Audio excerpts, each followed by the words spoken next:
Janine Madden. I'm Program Manager at Hawkesbury Community Services.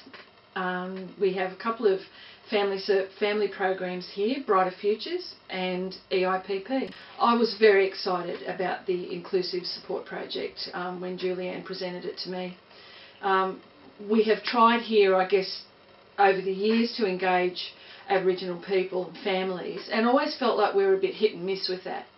So when she came with this really, the support around doing that and the structure and putting the legs on it for us to get it really kicked off, I was very excited, and right from the word go, it just had a great feeling around the place, the whole office. Once I informed everybody about it, they were excited about it, because we're all on the same page here. We want to connect with Aboriginal people, and we're very genuine in that.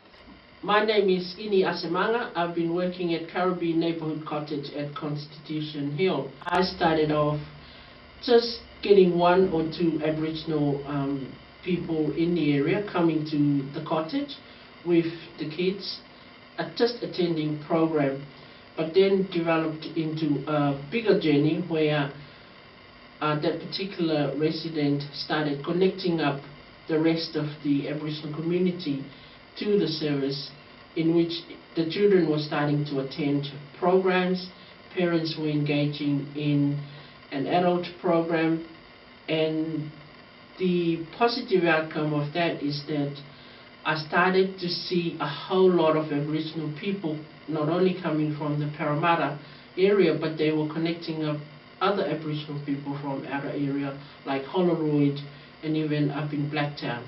We are the Riverstone Neighbourhood Centre. We are a generalist NGO out there to support everybody in the community. So our brief is community development, engaging residents, providing help when it's needed. So basically our reason to try and engage Aboriginal communities is that going by the statistics, there's a huge Aboriginal population here in terms of percentage. And there's a lot of disadvantage in the community. So basically we want to be able to help all aspects of our community, including our Aboriginal residents, which we know are in much need of different type of services and programs. My name's Amanda. I'm a local resident down here at Riverstone. I've been here for 14 years, and I've now been down here at the Neighbourhood Centre since April, volunteering. The last few weeks I'm now on board as an Aboriginal engagement worker. Loving my job, love being out there in the community, and I really enjoy engaging with the elders, the younger generation, and helping families out when in need. I think about the very initial stage when we gathered together all the Aboriginal workers in the Hawkesbury, and we had that initial meeting. That was a huge thing for me, because people came, there was a lot of lovely things expressed, like, we came because we trust you guys, but then there was also these comments sitting alongside of that were, you know, we don't just want to be a tick and a flick and for people ticking off their boxes in their funding. We've consulted with Aboriginal community, with workers, and so the challenge was out there right from the beginning. So I think that was a really important way to start, and to know where to not go, and then the challenge to be consistent with that. Having regular meetings, inviting Aboriginal services to come to the table, sit down, and let's look at the issues. So have discussions about brainstorming ideas of ways forward. But of course, you just can't have a talk first. You have to then have events. So I think events is another key component, where you have at least twice a year you're having key events that Aboriginal families, you're welcoming them to come and take part. Relationship building wasn't only something that occurred for me overnight. It took me almost 2 years, and that started off on a very casual position, going across to the park when I finish my day's work, just to talk to whoever Aboriginal people are hanging out at the park. And that I get to share my story, they share their story, where they come from, what their concerns are, what they don't like about the government system, what they don't like about, other people trying to run their life. Then I begin to understand where they're coming from. Trust is what it's all about. So in this process, I think engaging the workers and getting their trust really paved the way for us with community. Now, some community people knew us because we've been here a long time, and they were coming in for emergency relief and different things, and probably had been clients of family services. But I think the overarching thing was getting the endorsement from the Aboriginal workers in the Hawkesbury. That put the seal on it, you know. And still today, and we're a couple of years down the track, I hear the workers still saying, and still bringing people along, coming with them and saying, you know, that's why I've brought you here. We trust these guys. These guys are good and they'll do what they say they're going to do. So it's a simple message, but it's really important. There's been a lot of history, as we know, of you know, bad sort of relationship with Aboriginal community, history of stolen generation. So unless you can build that trust, and you can't build that trust if you don't build relationships. So it's pretty much the foundation of and getting there. And we know it's very difficult because of the mistrust that have been built up over the years. As that relationship's developed with the organisation, there's a greater trust than what there was 40 years ago. And through that, the number of Aboriginal people across the area, not just within the estate, has increased, and their involvement in programs in general, be it volunteering or coming along to programs. I just see that the participation has increased significantly. I also use a lot of support, especially from different Aboriginal organisations, and I have a core support Aboriginal workers in the Parramatta area and sometimes in Blacktown that I would always check out what strategy I'm going to use. Is it going to work, or do they have you know, a suggestion that I can use? And I would come back, and I also seek out with the community, the key people that I have networked and I have established relationship with.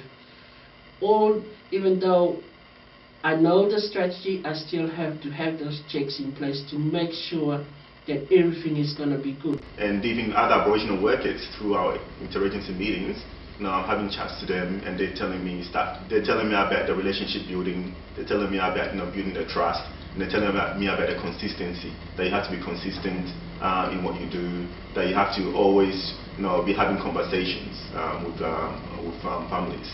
So it's that sort of elements that I've been doing. It's just, I guess, the general community development principle is always there. A lot of conversations, a lot of listening to people, and trying to pretty much also give the people what they're after. The standout for me has been the partnership that we've strengthened with Marana Aboriginal Association, who are based in Richmond. There's a commitment now from both our organisations that we come together to do, as partners, to do a family fun day once a year. Now, they do a few and we do a few, but together we do one each year, and it happens here on our premises.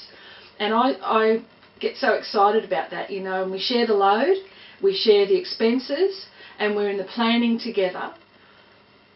And it's just like that's what we do now. In terms of partnerships, again, I guess it's another key ingredient in the mixture. We've got a Watson calendar, which even when you look at that, you see that there's some great partners that have come on board. Murumitiga on Wednesdays every week, they're coming out here doing financial counselling.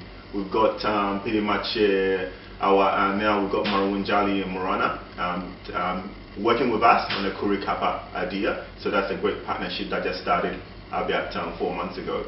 We've got, for example, also in the past, Hawkesbury Legal Centre, there is an Aboriginal worker there, Joan Revolt, who's been coming down here to our interagency meetings and looking at how can she help people. She's been referring people to our centre. We've been referring to their centre. So that partnership has been working very well on that referral basis. There's been a long history even before my time working with the organisation in terms of us trying something and realising that okay, we need to change the way we work. An example is our Kuri outreach model, which started a couple of years ago. where the idea was let's get services to come down and let's get a community to come down, meet the services, interact and get what they need.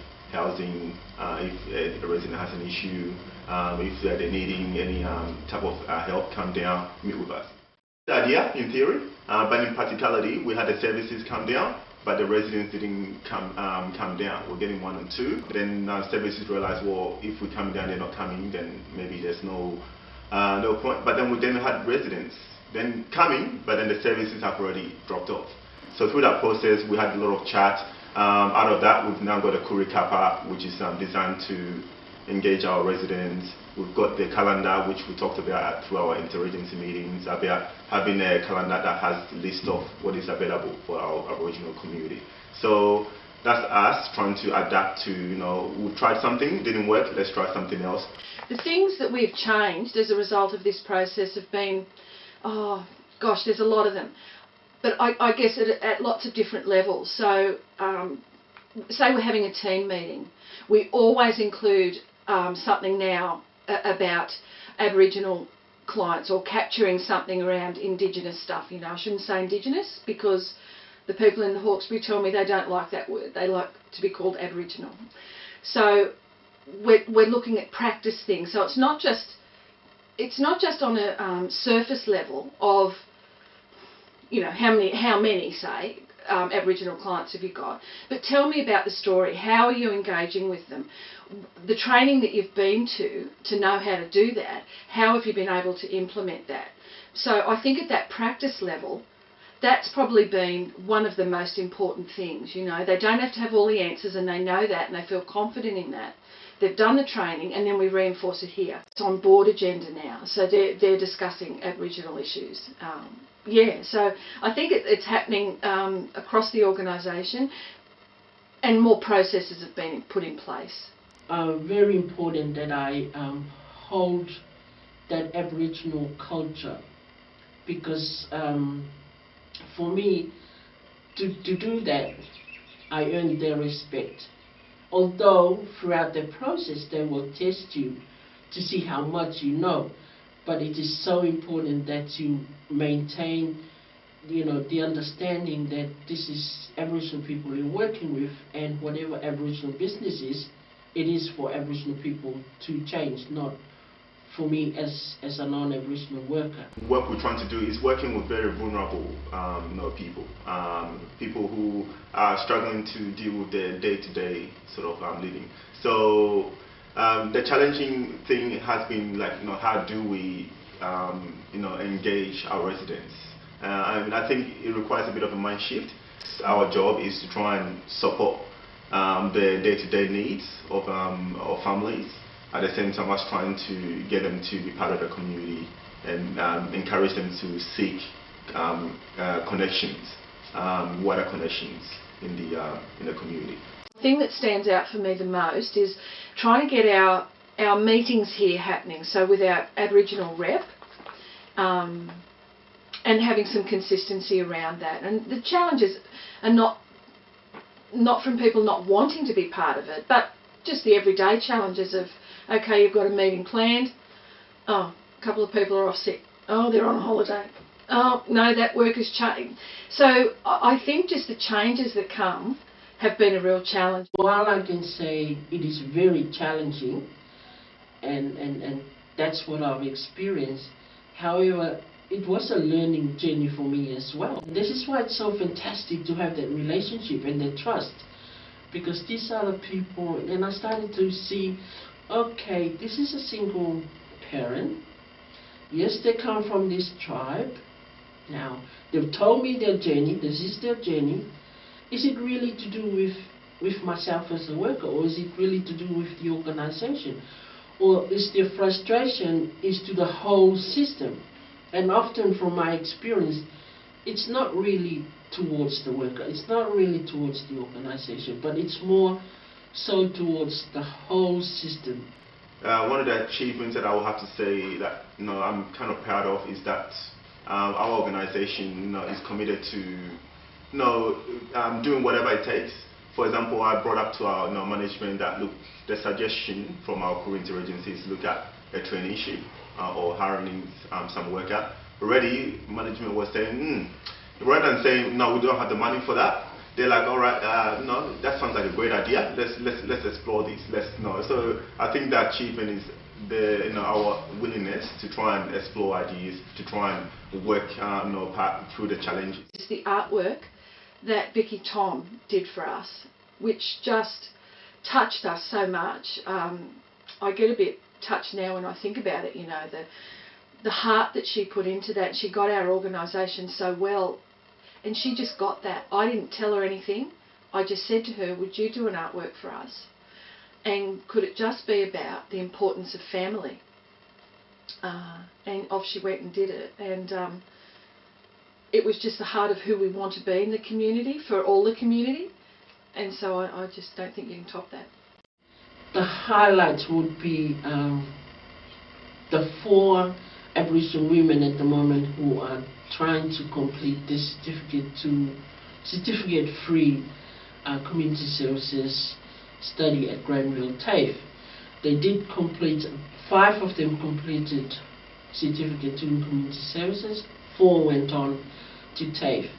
I feel the benefits for the Aboriginal community have been that I think more of them are knowing about us now and feeling like they can come here. And so I think they know what we've got to offer. And in the way in which we're offering it is appropriate for them. Now, we're not perfect in that, we've still got growing to do, but I think our heart is very much to give them what they need and in a way that has meaning for them, and be very respectful as we're doing it. I also see the significant amount of empowerment in the local Aborigines in our area, where some of the longer term residents are now driving, got licences after 55, 60 years. The confidence to go to interagencies with the Aboriginal project worker and stand up in front of 50 people and talk, whereas 5 or 6 years ago it was difficult to get them to speak to other workers or to workers in general in the area. Through emergency relief, when we see a family say, thank you so much for this for your help. And when you hear that and you see the relief on their face, I think that really summarizes that they're getting the help that they need, which at the end of the day, that's what we're here for. I'm feeling with my kids now, with me working, I've worked, but I've sort of stopped for 14 years, and now I'm back into the workforce. I'm loving my life, and my kids are enjoying it, and I'm regretting not going back to work sooner, because now my kids are understanding and they're at the age where they're, what am I going to do when I leave school, Mum? And there's all types of stuff. So I'm a role model for not only myself but for other kids out there, and my kids are looking up to the fact that you need to go to school and you need to do this to achieve what you want to do. Some of the benefits is that to the general community is the community harmony. When you have events, people come together, there's a lot of positive vibe, so the general community benefits from having a more harmonious sort of gathering and interactions. For us, we're doing things that are a bit obvious. So say we have a family fun day, we'll be putting the Aboriginal flag out the front, and the Torres Strait Islander flag. So we're doing things that are quite obvious now to be inclusive of Aboriginal families, not to the exclusion of non-Aboriginal families. We just had a family camp on the weekend, and there's focus for Aboriginal families there. They're talking about some Dreamtime stuff. That we had some speakers there talking about the significance of animals and bush and those kind of things. So the families that are not Aboriginal are getting the benefit of all that as well, and thinking, and hopefully that's getting them thinking. Some of the benefits to us as an organisation and management here have been broadening our thinking to be thinking of what whole of community looks like, and that includes Aboriginal people, and being really conscious about that at all levels of the organisation, from board to front desk. Processes are just processes, but if they're there, they're a reminder. Staff do come and go, but I think if it's at every level of the organisation, it's in the processes, it's just part of who we are and what we do, then how do you drop that off, I think it has to be a deliberate effort to drop it off. In relation to the RAP, we started the process, probably some 18 months ago. we've actually implemented everything that we'd identified in our draft reconciliation action plan, which was a bit of a surprise to me because we hadn't been ticking the boxes off as we went. I think it's been essential in ensuring that we do focus on deliberately having strategies in place to ensure that we are connecting with the Aboriginal community. For the team, I think overall it's just added to their practice so much, made it richer. Their consultations with families, their assessment with families when they're talking to children, and because we might have families where there's Aboriginal members and there's not, that blended families, I guess. And so, they're just wanting to include that in every facet of the work, and so it's not getting missed now. So their practice is so much fuller, so much richer, and considering every aspect of family, of individuals in a family. It's also allowed us to grow and gain knowledge in the history of the Aboriginal people, share experiences with them, and get to develop more of a personal relationship with them, which has been really fulfilling and rewarding for all of the Karribi staff involved.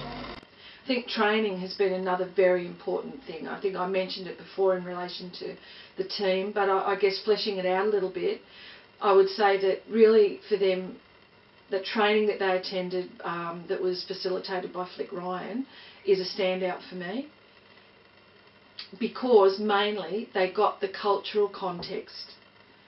They got it because she was so skilled in how she delivered it. It was an intensive training, and in it she included some activities that really brought meaning for individuals. You couldn't avoid picking up something from that. She was so skilled in the way she did it that it was very challenging. Well, it was challenging for me, and I know it was challenging for them, because we did have discussion in team meeting after we'd all been there. Because it's one thing for me to get excited about it and be doing a lot of stuff around it at my level, but then for the workers to just put a process on a bit of paper, that's one step, but it's not the guts of it. The guts of it is really understanding what the context for Aboriginal people and the history and why they don't trust. Our NAIDOC this year was fantastic, over 500 people. Last year, Koori Christmas was just amazing. The best part about it for me and probably for the community is that seeing the parents of our young Aboriginal kids coming to volunteer on the day, so that was beautiful to see. Because we're a church-based organisation, auspiced by a church, I'd like to refer to the artwork again that Vicky Tom had done for us. So on a Sunday during church service, the senior pastor proudly has her artwork up on the big screen and was telling people that it was on display out in the foyer for them to all come and have a look at. It had the description that Vicky had written, the story right alongside of it as well, so they could understand her heart and how it got developed, the picture. And so he was proudly displaying it, talking about how we are wanting to engage the Aboriginal community and workers. The Aboriginal community needed some support. The Aboriginal project worker was on leave, and they entrusted myself and another worker to provide that support and assistance, and they actually went out of the area to come and seek our support at one of our other locations, and we worked together over a 3-day period, myself and the other worker, and then the Aboriginal leaders came in and brought us both chocolates and flowers to thank us for our contribution. And yeah, it just was very heartfelt for me to experience that and share the whole journey with them. So yeah, that's probably the loveliest moment for me. The message I'd want to give to another service about starting this journey would be hang in there. Don't give up. And I think for me, having Julianne there to encourage me in that has been really important for me, because, we get busy, it's easy to get sidetracked and kind of go along the way, boy, is this really worth it? Are we making a difference? I don't think I've got time for this. All of those excuses. But I think being deliberate and having that support person there was just invaluable. And so I'd say hang in there, go through the tough times and don't give up, you know, and just regroup and off you go again. Don't give up. The advice I would give them is basically you have to be very good at going with the flow, and your primary focus should be about listening to community members, looking at what they need. And I think from our perspective, through our emergency relief, that's been a key thing that we've engaged families and through our events. So I would say have events and try and have a program where you can help them with the needs that they do have. Understanding, not trying to force or rush programs or push programs onto the Aboriginal community. It's about being passionate, consistent and persistent, and always focus on the positive. To belong is the main character. I think that knowing that they are like every other people, and being Aboriginal myself, I was judged as a young girl, and my dad was judged, and knowing that people here ain't like that. I've got one big tip. Really listen to what the Aboriginal workers tell you. Really listen to what they say. That stuff that I talked about in the beginning about a tick box, don't ever let them think that that's the case, because they'll be looking, they'll be wanting to check you out and see if you are genuine, and you really do want to consider what they want, what they're going to tell you, what they need, what's been their experience of previous with other services, and be different to that. Just stay committed to them. They say they're going to do something for you and they don't follow up on it. That's being let down, and being let down means that there's no one there. Not there to be judged or anything like that. It's follow up on what you say you're going to do. I would say to organisations, take the journey, because it's an exciting one. It is one that it might grow your organisation. It's one that might open up new opportunities for new programs, funding opportunities, and most important of all, an opportunity to know a culture that is, so old, the oldest in the world. Joining my life with yours today makes you see in a different way. Nothing's lost that can't be changed. My name's Stacey Jane Adele. I'm from Marana Aboriginal Association in the Hawkesbury, and we do outreach to Riverstone. I'm also a Darug Aboriginal woman. The Darug people were the original custodians of the land upon which we are gathering today. So on behalf of my people, I would like to welcome you to Darug land and take a moment to acknowledge my Darug elders, both past and present, who do not freely give over this land and who have struggled through many hardships to keep alive our culture. A welcome to country is a sign of respect and the acknowledgement of the original custodians of the land. It is an acknowledgement that our culture and heritage have survived. It is to say, yes, I am Aboriginal, and I am proud of this fact, after so many years of silence, secrecy around our true identity. Joining my life.